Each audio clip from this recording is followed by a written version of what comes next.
Hi everybody. Welcome to the Explainable Fuzzy competition seminar for genetic algorithms. We're also going to be going over, well, at least a little bit over other gradient-free methods for optimization.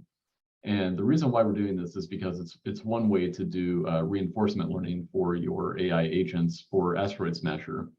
But today we have a guest speaker, Dr. Nick Ernest, who's going to be talking about genetic algorithms.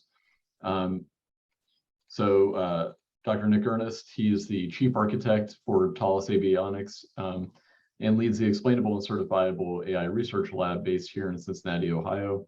His research is mainly focused on scalable fuzzy AI systems that are formally verifiable and on the cutting edge in terms of trustworthiness. The team that he heads has developed a commercial offering, the Talis GFT AI Toolkit, which can provide transparent, understandable, and ethical AI capabilities with a focus on applications in mission and safety critical applications. So I'm going to go ahead and turn it over to Dr. Nick Ernest, and we're going to get started with genetic algorithms. Perfect. Thank you very much for that, Tim. Let's see, I should be.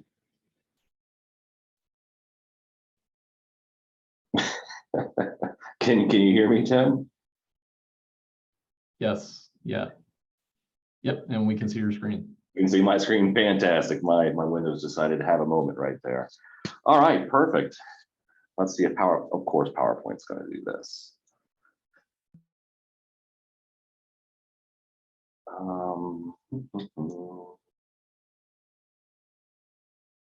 And we're going to.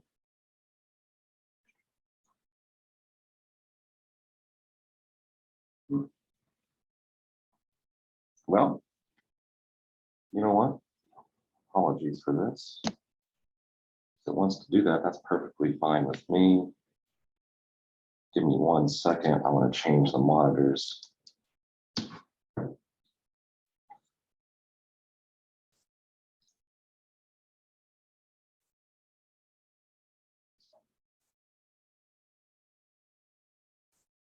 All right.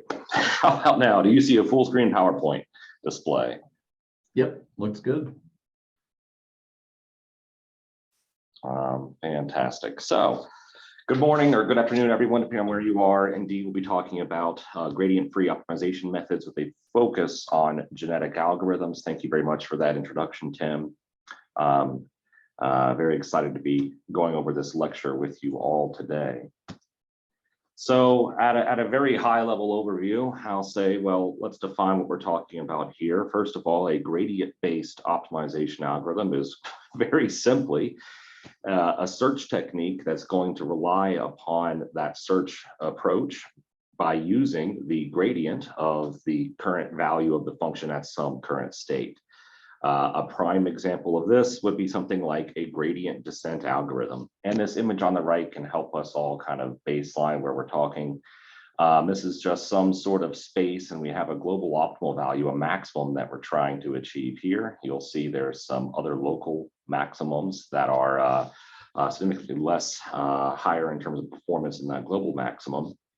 And let's just assume we're at this point here, perhaps randomly, we just selected an initial state to analyze. Well, a very simple gradient descent algorithm here would look at this and say there's only one dimension. We can go left or right on the x-axis, calculate the gradient with any of those potential movements, and then select the path that is the highest gain and reward.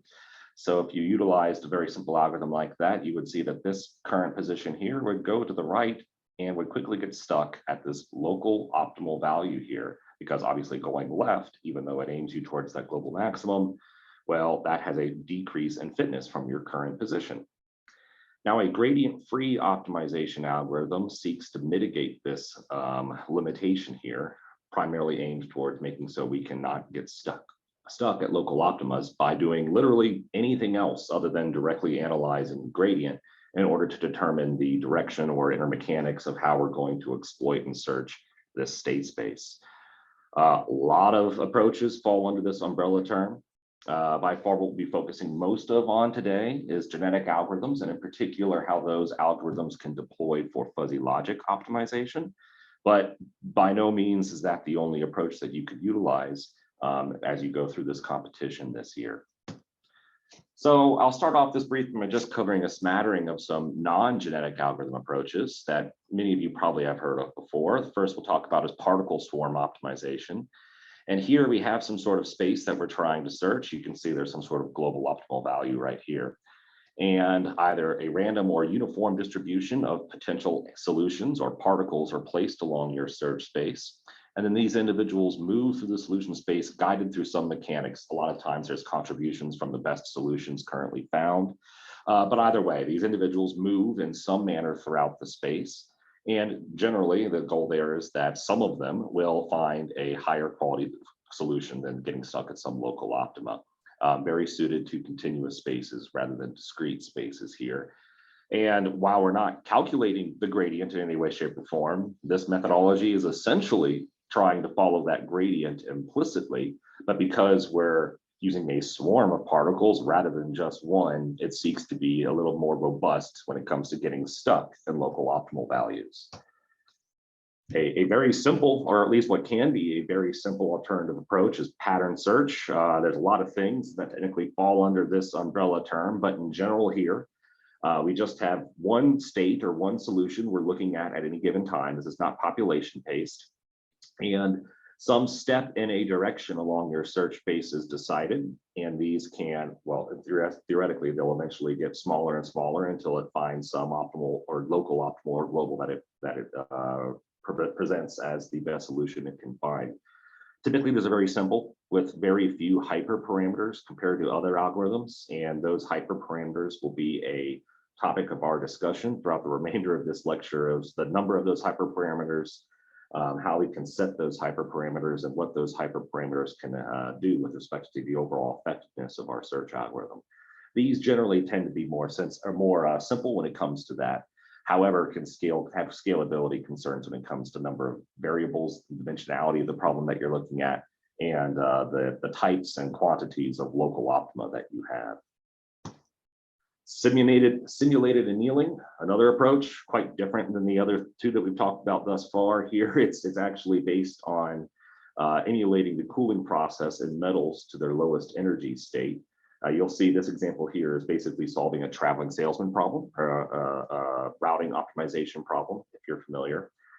Typically not as dynamic as other methodologies, and we rely on some sort of mutation mechanic in order to escape local optima. There are other sorts of approaches that fall under this umbrella that seek to improve their performance, especially when it comes to those concerns. Again, an umbrella term here. There's a lot of different approaches that you can utilize for simulated annealing. And now we'll get kind of to the meat of what we'll be talking about today, and that is the broad term of evolutionary algorithms. Most often than not are broken down into three distinct categories, but essentially these are algorithms that seek to emulate evolution in order to solve a problem of search of space. They are genetic algorithms, evolution strategies, and genetic programming. We're not going to be talking much about genetic programming today. That gets a little more complex and will be necessary for what you'll be looking at, but there we're trying to evolve the actual code itself. Instead, we'll be focusing on first here on evolutionary strategies real quickly, and then genetic algorithms. So evolution strategies are a population-based approach, primarily aimed for parameter optimization, and they seek to have a population. This population will mutate over time through some mechanism, and that mutation is in an attempt to find a higher quality solution. By far, the standard popular ES these days is CMAES, or the Covariance Matrix Adaptation Evolutionary Strategy.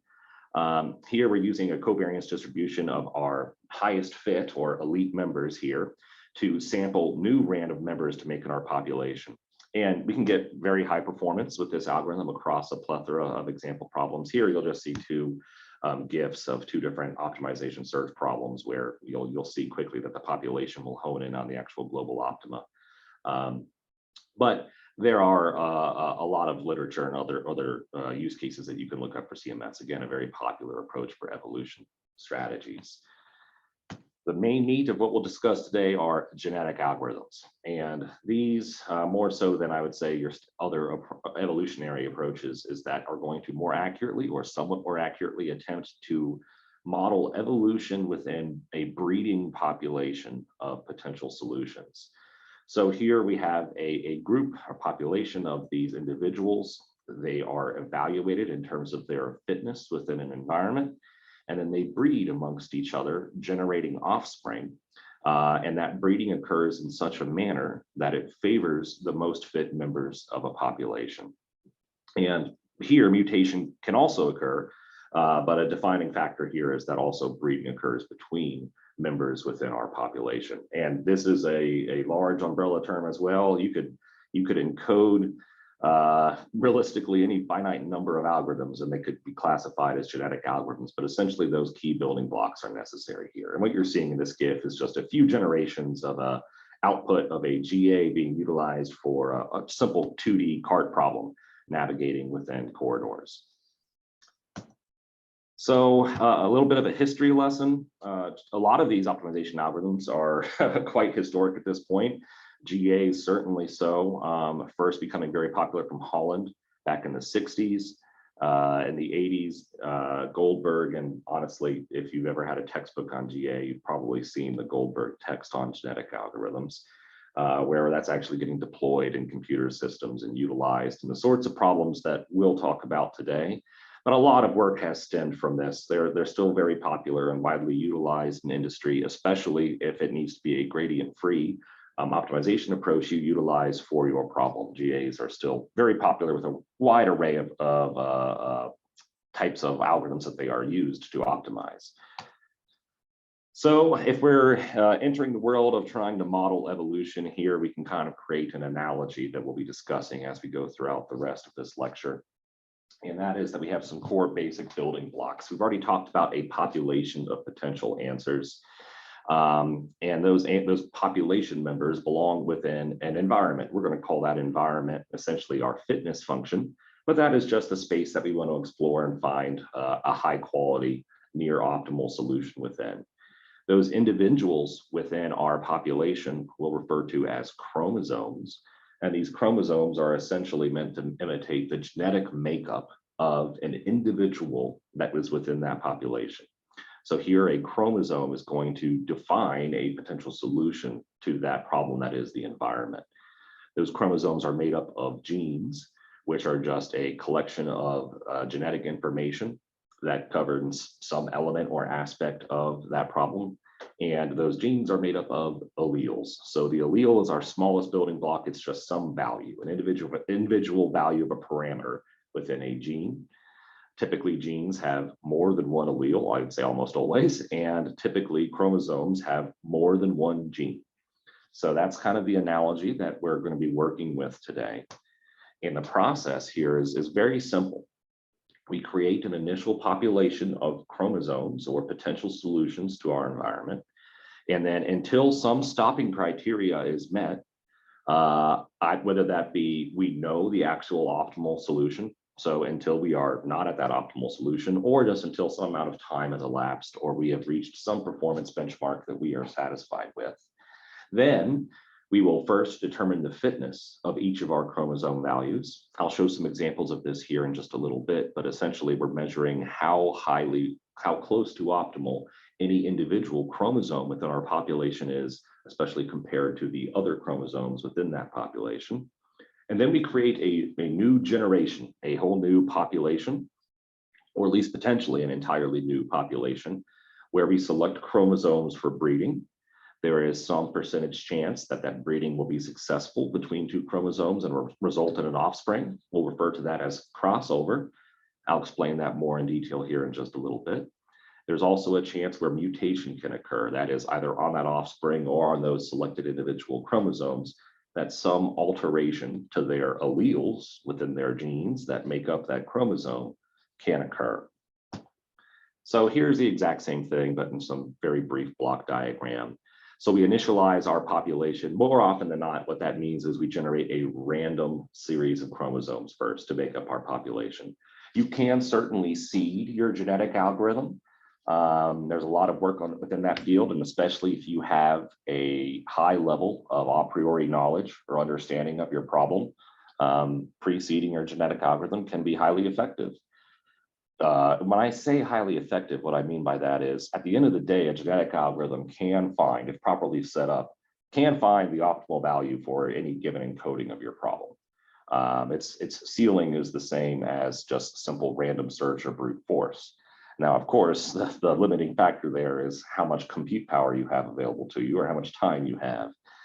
So the main goal of optimizing a genetic algorithm to perform well is, or any of these gradient-free optimization approaches essentially, is to minimize the number of times that we need to evaluate the fitness of any given answer. That's where all of our most of our computational cost is, and certainly is the limiting factor more often than not. So if you have that a priori understanding of your problem, you can do that, but I would shy away from that at first and just say our initial generation is purely random.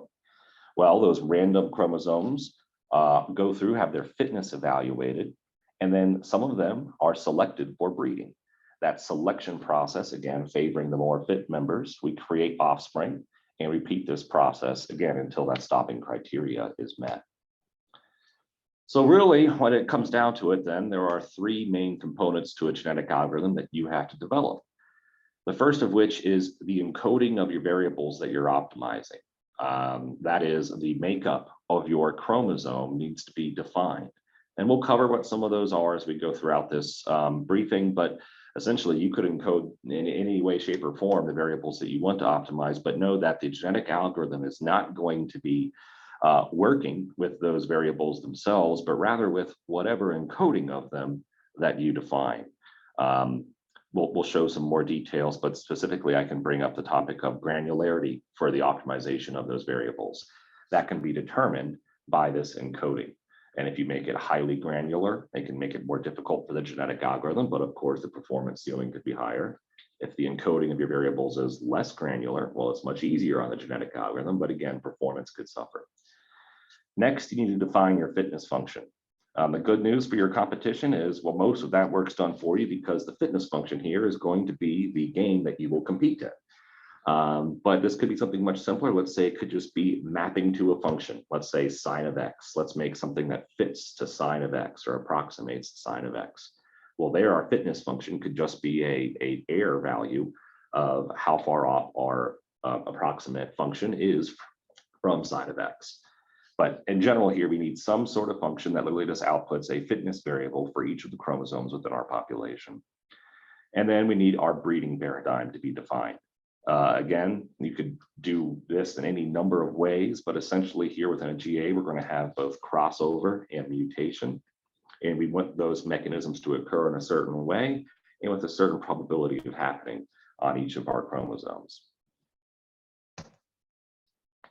So why GAs? Well, they have quite a few benefits. They can be incredibly robust, that is resilient against local optima. As I already mentioned, they can be as robust as any other technique. Certainly is not a guarantee that they will find a high quality solution. And with many of these approaches, that is one thing. There is no guarantee of the quality of the output that you can get. And additionally, most of these are non-deterministic, and certainly genetic algorithms are very non-deterministic. However, they can be very robust, make almost no assumptions about the problem. You require very little information about them, and are incredibly simple to set up for any given problem. Now, that last bullet point has an asterisk that it adheres to many of the gradient-free optimization approaches, but while they may be easy to set up, they are very easy to set up improperly as well. The amount of code you need to generate to employ one of these algorithms is very simple, and you don't need to do any sort of explicit mathematical analysis of your search space or anything like that. However, a lot of these are going to have hyperparameters that are very fragile to even the slightest modification and could have drastic impact on the actual performance of the algorithm that you'll be able to see. So when we're trying to encode these chromosomes, really, we can do this in any number of ways. The simplest example you'll find in a lot of textbooks is just working in binary. So your alleles can either be 0 or 1, and you have a plurality of those alleles to make up your chromosomes.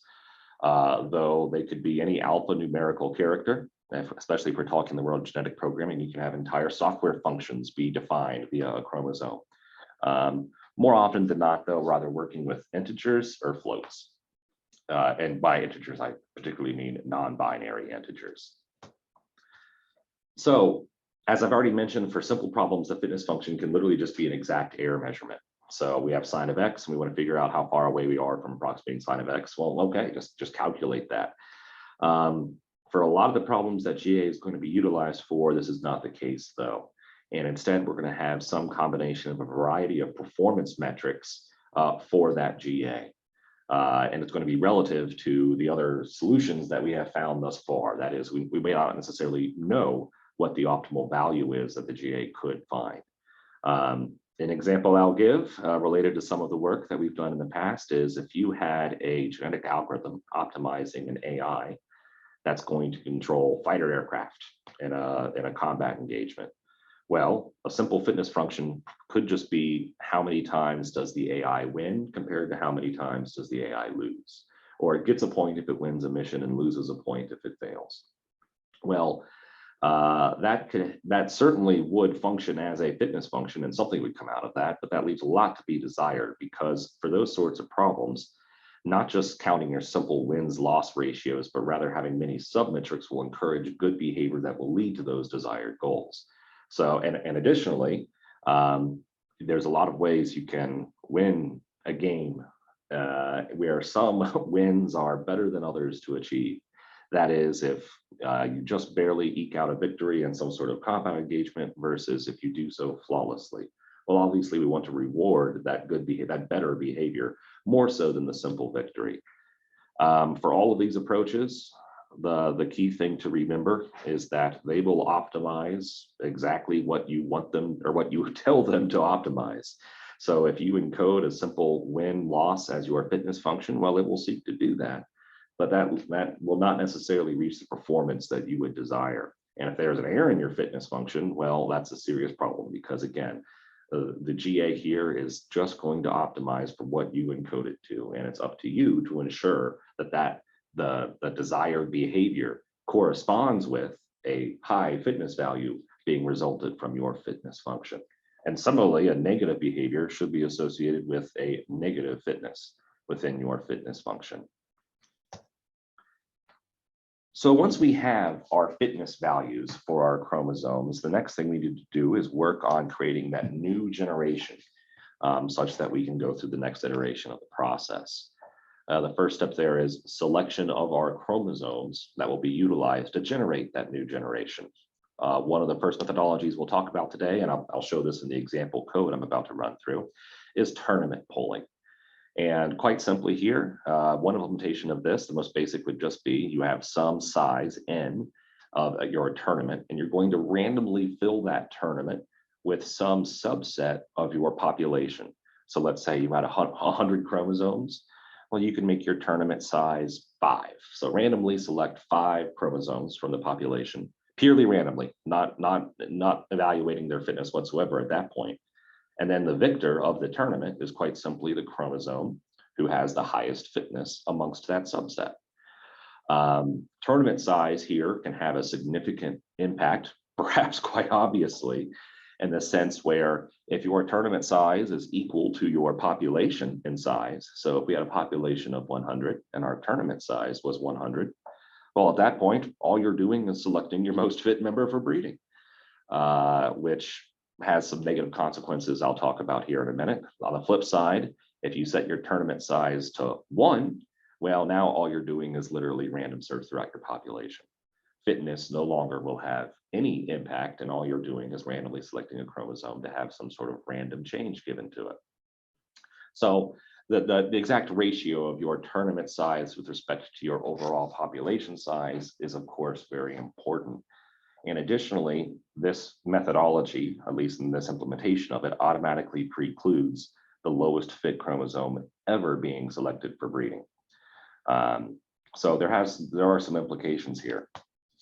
Another popular approach is roulette wheel polling. Here, where each chromosome, and I apologize, this says string here, you'll see in a lot of GA and other evolutionary text, the words chromosome, gene, and string will be used interchangeably in some ways or defined differently between authors. But let's just say for the sake of this talk, a string here is equivalent to a chromosome. So each of the members of your population are going to be assigned a probability of selection relative to its fitness compared to the total fitness. So quite simply, the most fit member will have the largest probability of being selected. The least fit member will have the smallest amount of probability to be selected. But note that that least fit member does have a non-zero probability of being selected. So there are some pretty big differences between these two approaches. Generally, when it comes to selection, a big topic to discuss and be aware of in genetic algorithms is diversity. If ever our population were to become literal copies of the exact same chromosome, the overall performance we would get out of our genetic algorithm would be terrible in any non-trivial application. We would almost assuredly lose that benefit of being resilient to local optima in our search for a high performance or near the global optimal value within a search space. So maintaining diversity is crucial. Hence why, if I go back to tournament polling, if your tournament size was the same as your population, or even let's say half that of your population, well, you're going to have a significant reduction in the overall diversity of your population. Diversity here meaning, the specific values of the alleles that make up each individual chromosome ideally are quite different between your population members, such that when they're going through that breeding operation, they're able to create new members that search the space differently than what you have done a priori. So here is a key thing to keep in mind when you're setting up your selection methodology, whether it's tournament or roulette wheel polling, is that we want to maintain diversity, but at the same time, we want to reward high fitness. So it's a balance between rewarding that fitness or stunting the diversity within our population when it comes to setting up your selection techniques. I'll say generally, if you look into literature, you'll find many different rules of thumb for how large your population should be, and say even then how large your tournament size should be based upon your population size. It's going to be highly problem dependent what works best for each given use case.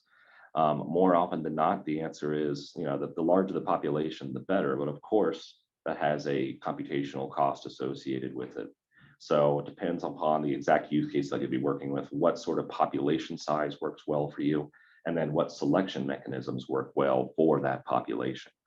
Having to do not just only with computational cost of your fitness function, but also the number of parameters you're optimizing. How granular is that encoding of all of those parameters that you're optimizing?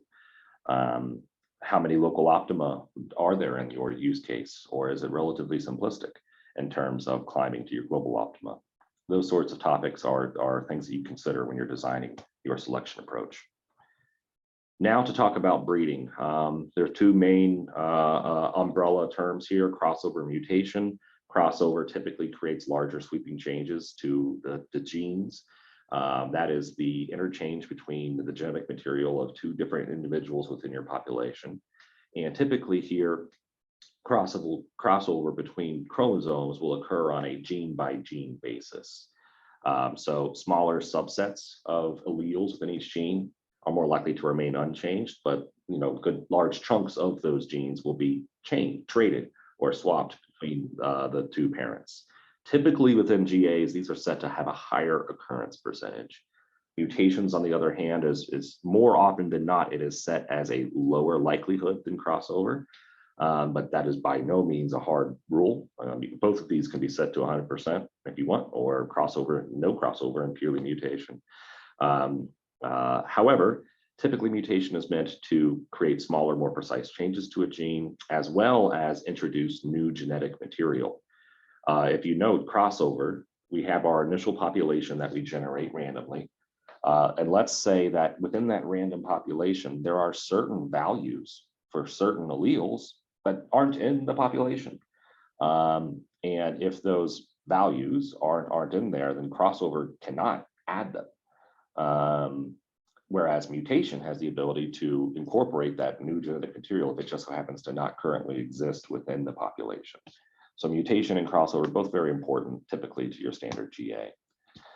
So here when we're looking at crossover, what we'll show in this example is a very simple 1-point crossover. Let's say we have two genes we're looking at. One of them is just they're all both 6 alleles long. One of them is just 6 ones and the other is 6 zeros. Well, here's an example of one-point crossover where a crossover point is selected at random, and the values across that crossover point are swapped between the two chromosomes. Now, once we have these two offspring in your GA, you can either keep both of them or just one. It depends on how you want to encode it. But essentially, that is the generation of at least one offspring through some chromosomes that were selected for breeding. Mutation. Here we have some individual chromosome, whether that's one that actually went through crossover, and now we're looking at the mutation, like at the offspring as we are here. Or if crossover did not occur, you can have it such that mutation has a chance to occur independent of crossover. And again, any number of different mechanisms you could come up with here, switching values, flipping the value of some bit, let's say position 2, shifting, reversing order, whatever you can come up with here. But this is meant to be some modification of a individual rather than changing of genetic material between multiple individuals. So real quick, I'm going to stop this PowerPoint view and switch to show you some examples of an encoding here. And real quick, if someone doesn't mind letting me know, is this font size big enough? Can you see this screen well enough through the Zoom? Yeah, I think that size is pretty good. It looks pretty good. Okay, perfect. Thanks, Tim. Well, what I have to show you here are just two very quick examples in Python using a package called DEEP, Distributed Evolutionary Algorithms in Python. It's an open source package. I'm not endorsing it or anything, but you could certainly utilize DEEP for this competition if you wanted to go down the genetic route. Not just the genetic algorithm route, but as it says, evolutionary algorithms, they have things like CMAES are also in DEEP. Really, it's a framework for you to be able to set up these sorts of approaches. And I have two problems that I'll share with you today as I go through this. The first one is very simple, and that is we have a chromosome that is made up of 20 values between the number 0 and 1. So we have 20 alleles, if you will, and they are floats between the value between 0 and 1. And our fitness function is incredibly simple. It's just add up all the values of those alleles, and that's your score. Well, if we have 20 alleles within our chromosome, and they can be between 0 and 1, certainly we know what the global optimal answer is, and that is 20. 20 is the maximum value that we can get. And again, we are maximizing here. So we want to hit the number 20. And I'll show you how we set this up. First things first, I'm going to scroll all the way down to the bottom. Using DEEP, they have things set up where you essentially make it what they'll call a toolbox. And this is just all the different hyperparameters for that genetic algorithm that we're making. I'm not going to go through the syntax of DEEP, line by line or anything like that, but I'll just say at a high level, we're saying, yes, our fitness here, we want to maximize this. We can also say fitness min and make it so we want to find the number 0 instead of the number 20. But either way, we're going to say we're going to have a maximization problem here. We have our individuals, they are of size 20. So we have 20 alleles, and they are going to be floats. Those floats are going to be randomly assigned at generation 0. So our first series of chromosomes, our first population is going to be made up of chromosomes that have 20 numbers between 0 and 1 that are randomly assigned at first. We have our population that we're going to define, and it's going to have a certain size. I'll show that here in just a second. We have crossover. This is 2-point crossover, and in the PowerPoint, I just showed an example of 1-point crossover, where one location is set as the swapping point between two chromosomes. Well, I don't think it takes much imagination for you to think of what 2-point crossover is, but there are many different types of crossover, and these are all within this open source framework here, DEEP. We're going to have a certain mutation mechanic as well activated, and we're going to use tournament selection with a tournament size of 5. I'm going to show down here what this 20 is referring to is our population size, and we're going to run for 200 generations. So we have 20 chromosomes within our population. Each of those chromosomes has 20 alleles, and we're going to run for 200 generations of this fitness function, which is very simple. It's just add up all the alleles in a chromosome and report the fitness. The higher the number, the better. So here's the main loop of the GA here using this deep framework. You'll see what these values actually corresponding here to is the probability of crossover and the probability of mutation occurring. Excuse me. We have crossover set to 95% probability, the mutation set to 60% probability. What that means is after we select a chromosome for breeding, it will have a 95% chance for crossover to occur and a 60% chance for mutation to occur. So we'd be perfectly happy if I set these to 100%. It would be perfectly happy if I set them to 0%, of course, though that would not do much for us, but you certainly can. There's different reasons why you would want to alter these values, and perhaps we'll talk about them as we go through some of these samples. The next here, we have our fitness that we're going to evaluate.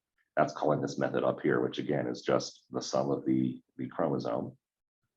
And then we're going to assign this fitness value to each of our individuals. Well, once we've done that, now we need to create a new generation. Again, we want to favor fitness. We want to favor the most fit for selection. And we go and have our selection mechanism, which we've already set up. It's tournament style polling, tournament size 5, which we set up down below.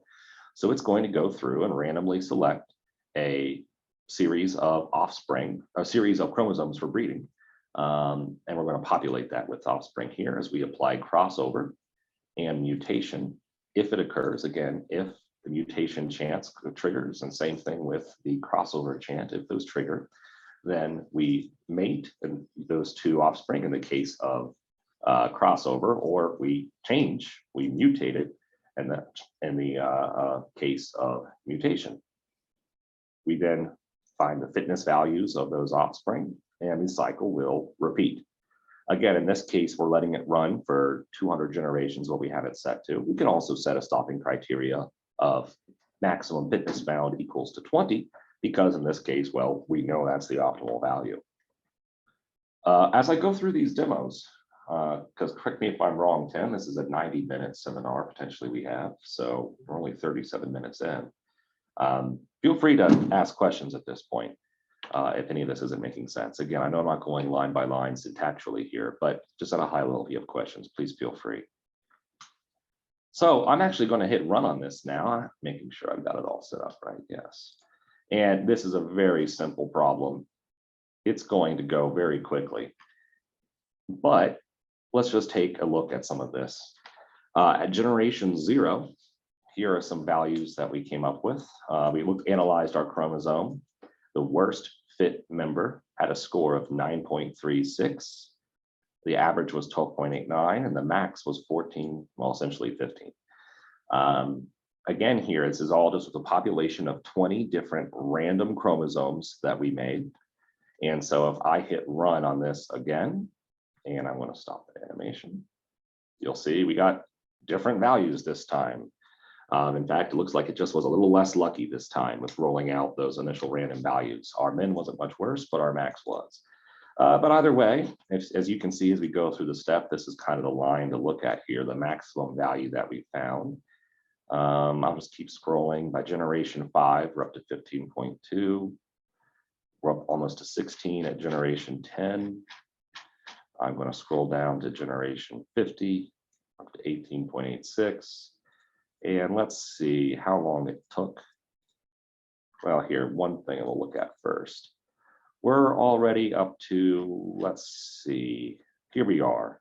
We get to 19.95 at generation 67, which is obviously very close to the actual global optimal of 20 in this case. Let's then scroll down and see how many generations it took for us to find 20. Okay, so it took another more than a dozen generations in order for us to go and make that very small improvement and hit 20. Here it is. So at this point, essentially the GA is done. We could have terminated it before, but it kept on running. And This is a very simple example. For this problem, a genetic algorithm is by far not the most efficient tool you could utilize to come up with this. However, it's just a very simple example to demonstrate the way this performance looks. What I have printing out at the bottom is actually a series of chromosomes, and this is the best value. So this is the first best chromosome we found, came out of generation 0. And every one of these lines is what the chromosome looked like when we found the next improvement. I won't go through these, obviously, number by number at this point, but you'll start to see that a lot of these are starting to fill in with ones as we go. And the other numbers are generally increasing, generally. And as we scroll on down, we'll see that, well, here's that one value that we were stuck at for whatever, a dozen generations, let's say, which was still very high performance, but eventually we did find that global value, that global optima. So now I'll hit run again, and we'll actually look at this animation. So this is just a quick animation. A blue line plotted all the way up at 1 is what we want to see. And here's actually the, not real time. I have this slowed down so we could analyze it. But what the performance looks like for the best chromosome that we have found at any given point in time. Some notes as we look at this go. One thing to be aware of is, depending upon how you set up your genetic algorithm, there is no guarantee that the highest fit chromosome that you've ever come across currently exists within your population. A lot of genetic algorithms have a mechanic called elitism. That is where we ensure that we always keep a copy of our current best, or maybe our top, some subset of our top best chromosomes that we've ever encountered within our population. This example that I have right here is not using that. And there can be some implications there for the diversity of your population, especially if your best ever found is significantly stronger than other chromosomes within your population. That can lead to diversity issues. But either way, I just want you to be aware that that is a mechanic you can utilize. In this case, we're not doing that. So the plot here of the most fit member as we go through the training process is not necessarily alive and well within the population at any given generation. But as you can see, it doesn't take long. Eventually, this does find the value of 20 in our optimization function there. Very, very simple. I'm going to change this real quick in my code to a slightly more complex example. Here, we're going to be fitting to the function sine of x from the values of 0 to 10 on the x-axis. So I'm just commenting out the code here, but essentially here's our fitness function, where we are going to measure the error between our value, and it's at some level of granularity. We're going to have 20 members in our population as well. So 20 points, fit those 20 points to the curve of sine of x between the x values of 0 and 10. So here we're going to have some error, and we're going to calculate that error by measuring the actual value, the encoding, the result of the encoding of the chromosome against that value of sine of x at that x position. Now, we're still going to have chromosomes made up of floats between 0 and 1. Here's an example, however, where we want our values to be negative, because obviously the sine of x goes from -1 to 1. So in our encoding, we just do a little arithmetic. In this case, we subtract 5 or 0.5 and then multiply by 2. And now our chromosome encoding goes from -1 to +1. So just an example of some manipulation of our encoding for this chromosome in order to actually come up with this error measurement. This fitness is then reported. The process is exactly the same as before, except for two key things that one major thing that I changed is the exact mutation mechanism that we're employing here is different. Now I'm using a Gaussian mutation mechanism, which essentially what this does is goes through the entire chromosome, and then allele by allele, there's a 10% chance, is what I've set it to here, a 10% chance that some variation to that value will be made with this mean and this sigma over a Gaussian distribution. So we're going to have a 10% chance of each of our alleles being modified, that modification being governed by these two settings right here. Additionally, whereas before we had 20 chromosomes and 200 generations, so 20 members in our population and 200 generations, this is a more complex problem. I'm going to run it for 200, a population size of 200, and we're going to let it run for 500 generations. And I'm going to go ahead and hit run. We'll analyze the results. This will take a little bit more time just because it's a slightly more complex problem. But we're going to get an animation, and you'll see here, blue, that's just sine of x. The orange line is our GA fitting to it. And you can see we quickly get pretty close to it, and the rest of it just needs to be small changes. Very similar to what we saw before when we had one chromosome that was very close to 20, 19.95 or whatever it ended up exactly being. And it took some generations to actually get that one precise crossover or mutation event to happen that would actually let it find an optimal value. Now you'll see here, I'm going to go look at some fitness values. We start off with a total cumulative error of 7.5. And we want to at generation, well, 409, again, 0 indexed. You'll see that we still have some error. This has not found the optimal solution yet. We can let it continue running and going in order for it to minimize this degree of error here. However, you can see it's pretty close. It's a high performance approximate solution, certainly. And if I go ahead and hit run, we'll see. So that was 0.022. This time the error is going to be something different, I'm sure. It's not going to be stuck on the same thing. Oh yeah, in fact, it's already gotten somewhat better performance. Here, our error came out to be 0.014 collectively. But either way, another example of just the optimization process as it goes through, you'll find that very rapidly during your first few generations, you're going to evolve again from pure random to likely some local optimal values. And more often than not, the later stages of your GA are attempting to either very finely refine those local optimal values or break away from them and start searching in new spaces. Again, depending upon the exact specifics of your problem. Not very tricky local optimals in this given problem right here. Before I go back to discussion of how we can deploy genetic algorithms for fuzzy systems, I want to show some examples of what I was talking about before when it comes to modifying some of these hyperparameters within your algorithm and the major impacts that they can have on the performance of your system.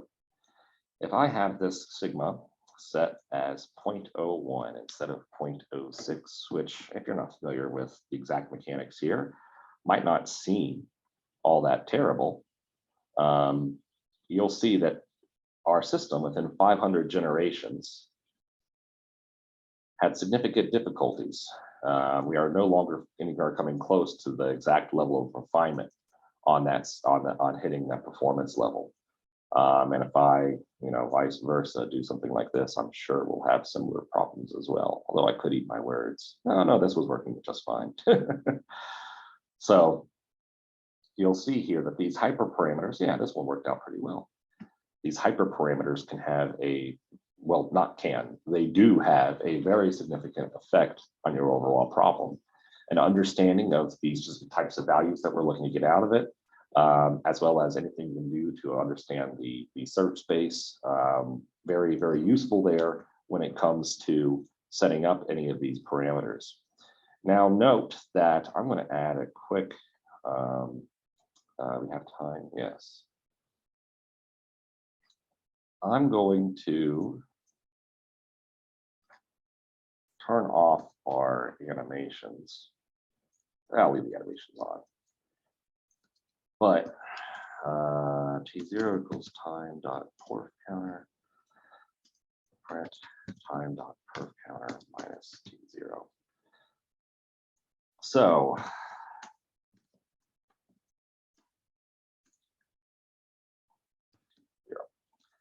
we're going to hit run on the settings, which we've had before. And again, we have print statements and all that. We would turn those off to be efficient. But let's say we got 6.15 seconds, and we ended up getting pretty good performance, 0.36.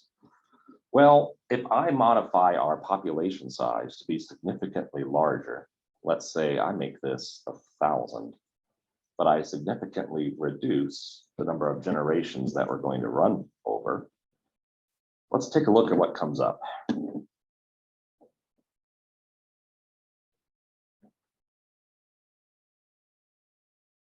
Here, both at the same time, but our performance, and again, not deterministic, I'll run it a few more times. We're not getting to those 0.0 level of performance here. We're getting less performance for roughly similar sort of ballpark overall compute time for this given problem. There is a trade-off. Population size, of course, the more the merrier there, because it's starting off with just random search. So if we could set this number to infinity and have it run, we get the optimal answer. But there's a trade-off between that population size and the number of generations that we're going to cycle through for roughly the same amount of computational cost. We want to go through a lot of these iterations. We want to give the GA an opportunity in order to find high quality solutions. And of course, it's not performing well for me now. But we want to give a fair amount of opportunities for those exact mechanisms to occur that lead to good performance. Here, I'll set this back up to 0.6. Now, on the other hand of the equation, if our population size is too small, we can very rapidly, here we can back to 0.016, have diversity issues. So even if I just set this to 20, but let's let it run for 2,000 generations. Very unlikely that this will perform well. It might. Yeah, well, there's an example of trade-off there in performance that we're able to get with this sort of setting. In general, you want to have a significantly higher number of members of your population for the overall length of your chromosome. Our chromosome length is 20. We have 200 chromosomes. That feels that is a, you know, for many of the texts, that is a good match to the rule of thumb there. Having your population size be equivalent to that of your overall chromosome size, typically that's frowned upon. However, you want to be able to iterate through a large number of generations to give the mutation and crossover mechanics and whatever else you implement, other mechanics, opportunity to actually trigger and have an impact on the system. Of course, if your computational cost, your fitness function is prohibitive to that, then, well, you need to limit the overall population size such that you can still afford to fit in a certain number of generations. So there's a trade-off there. And again, it's use case dependent. Your use case, your asteroids competition is going to be relatively complex on the computational scale, depending upon the exact fitness function that you're going to generate for the training. So I'm going to bounce back to the world of PowerPoint and now start talking about combining genetic algorithms with fuzzy systems. As we have seen, to deploy GA, we really don't need to know anything about the problem. All we need to be able to do is encode our chromosomes.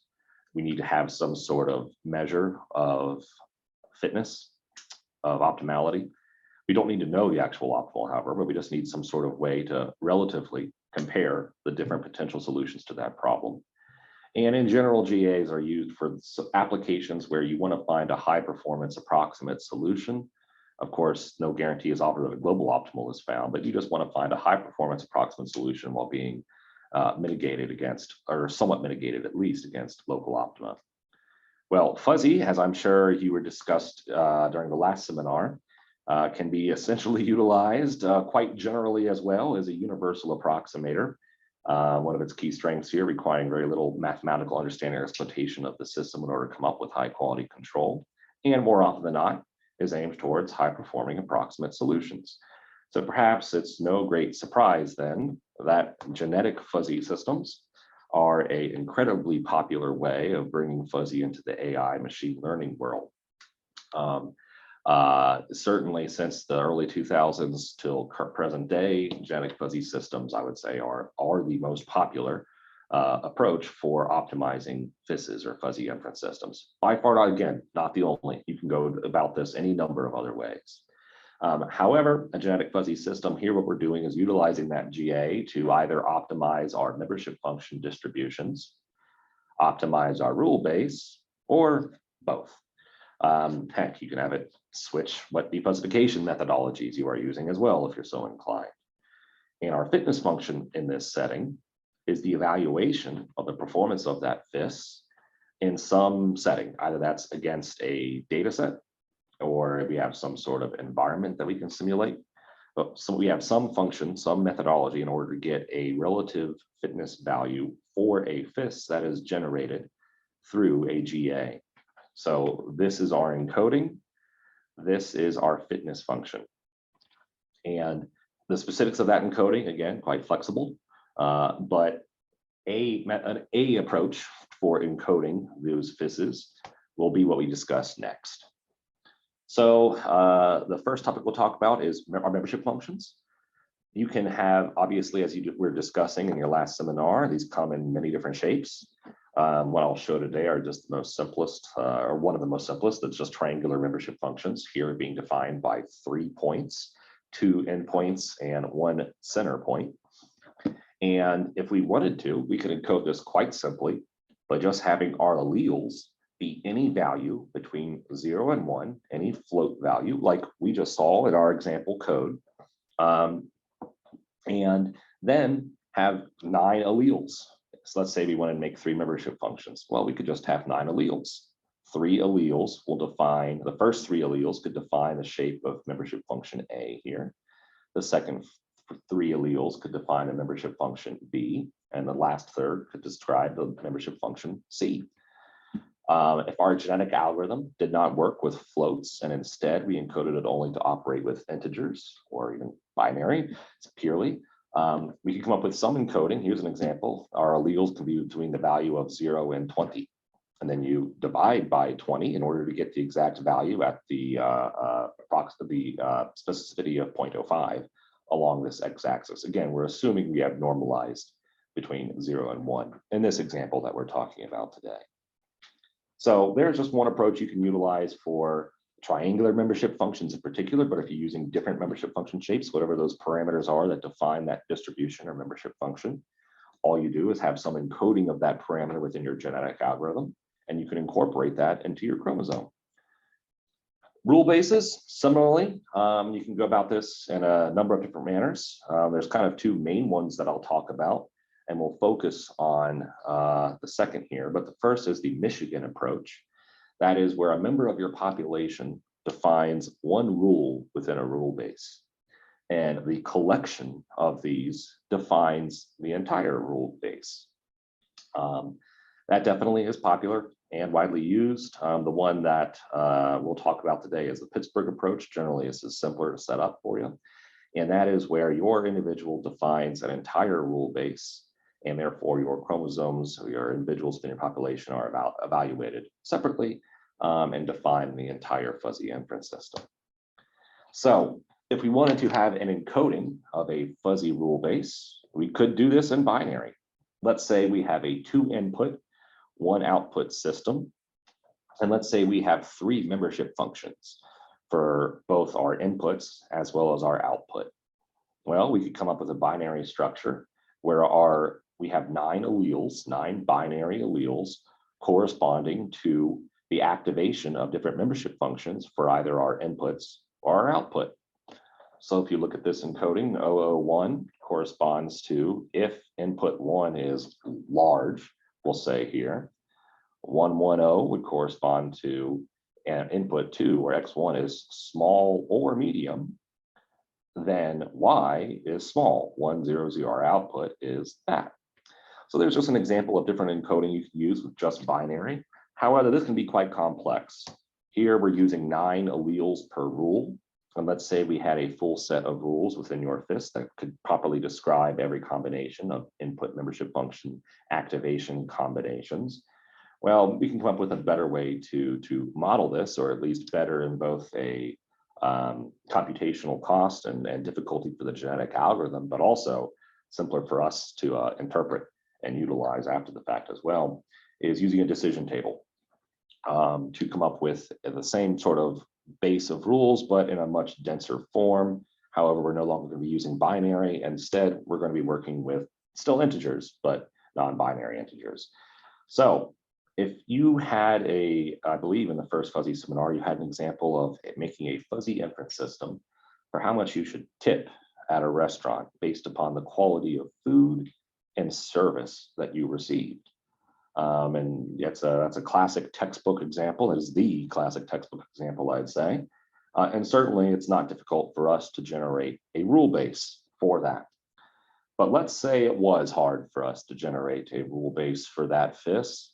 And instead, what we had is a data set that we could train over with a bunch of tips that we thought were accurate that someone gave to a restaurant based upon how good their food and service was.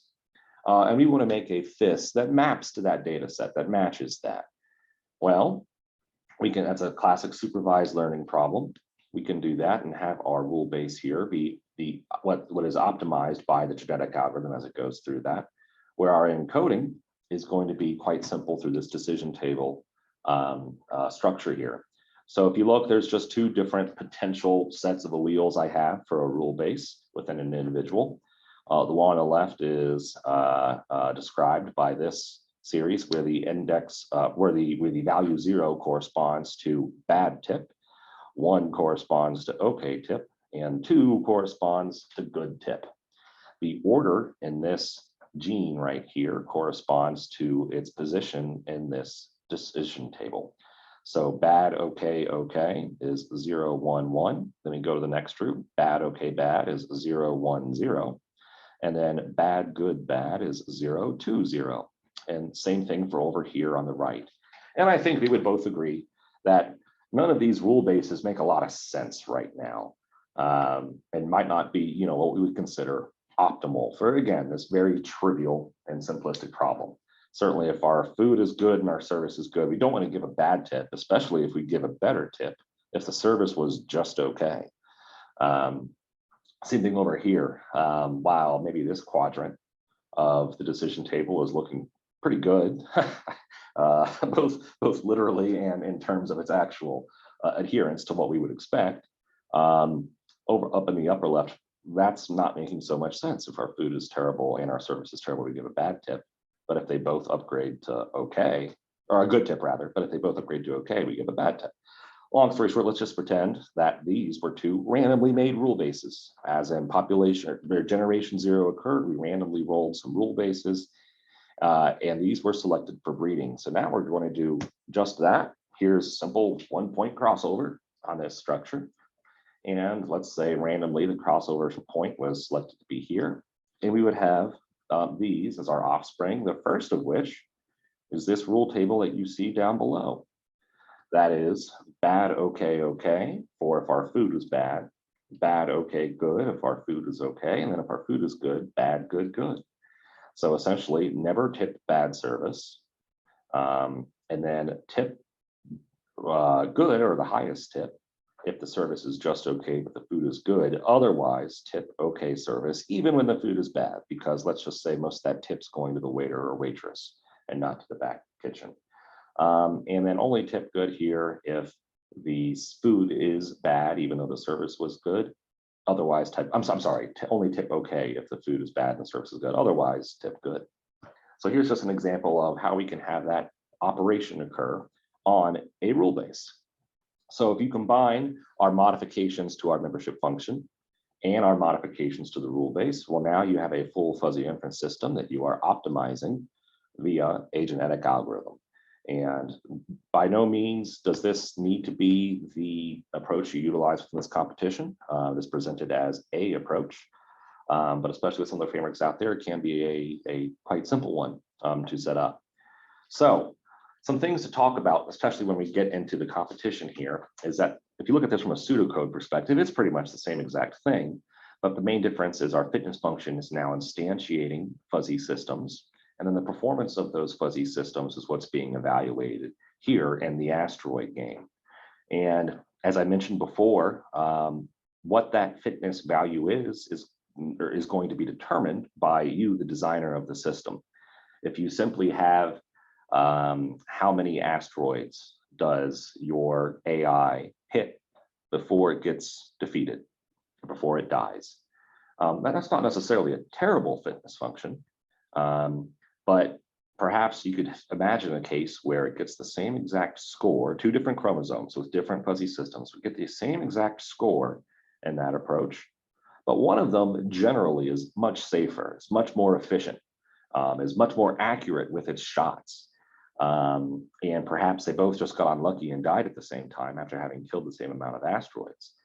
If we're talking from an adversarial perspective, maybe one of those is much better capable at dealing with an aggressive opponent and a defensive opponent, whereas one is just really only useful against one particular type of AI opponent that it trained against. So there's a lot of work that you can do to create a fitness function there. And again, the GA is just going to optimize, and most of these algorithms, or all of these algorithms rather, are just going to optimize for whatever fitness function you tell them to do. So if you set up a lacking fitness function, you can anticipate the best possible outcome is lacking performance from your algorithm.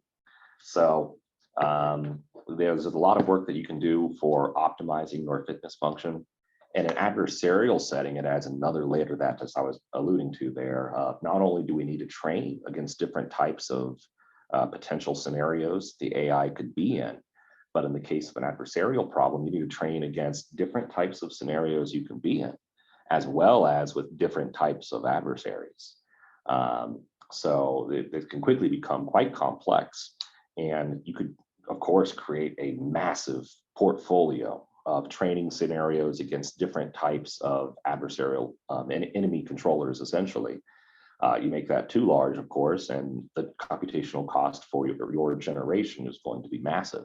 It could be a limiting factor in how much training you accomplish and how many times you can cycle through those different mechanisms within your GA, in this case, before you need to hit stop and submit whatever your deliverable is.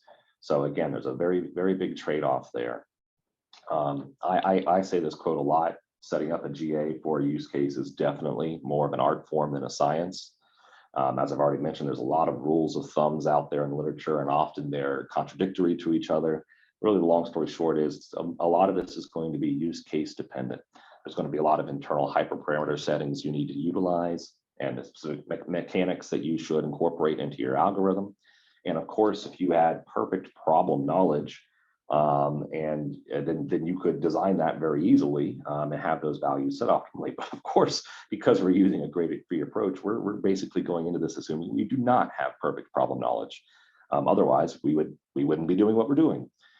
However, any sort of underlying understanding that you have when you go into design, not only the actual structure of your fuzzy systems that you're going to be using for controllers, but additionally the optimization approach that you're going to utilize and all of its internal settings can be highly valuable. And as you go throughout this competition, or as you were to employ these in any sort of use case, I fully anticipate that this is going to need to be an iterative process for you. Well, the GA and most of these are iterative process in and of themselves. By that, I mean you're going to do multiple training runs with different settings, with different approaches, different structures in order to reach the highest level of performance that you can for this competition. So that is all I have prepared to share for you. We'll make sure these slides are available. And of course, this will be posted up on the YouTube channel. But perhaps, Tim, we've got about 20 minutes left. If there are any specific questions or conversation points anyone want to bring up at this time, now would be good for it.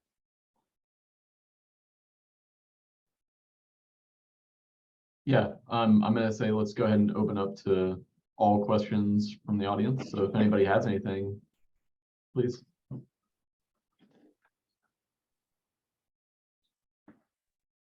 Hey, this is Kelly. Thank you, Tim and Nick, for setting up this delightful talk. I appreciate it. Perfect. No, thank you, Kelly. Absolutely. Thanks, Kelly.